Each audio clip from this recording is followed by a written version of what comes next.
Ah, mail's here again. Cool. Wonder what it is.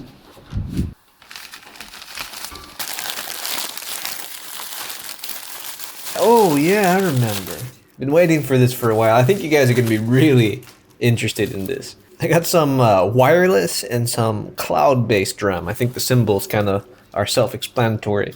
So here we're going to do a real test. I have 8 gigs of RAM in my computer. Oh, look at that.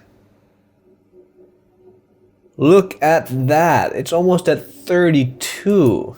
33. Okay, that's really cool. Now I wonder if I take this RAM and I put it closer to the desktop.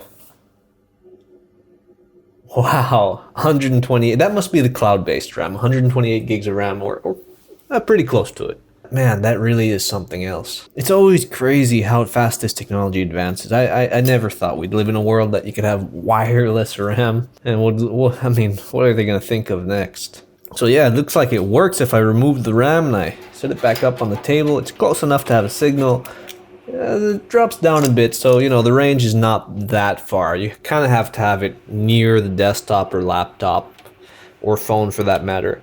But really, as far as RAM goes and RAM installation, this is really kind of foolproof. You just give it to your, give it to your friend, your neighbor. Man, this is really gonna change the world.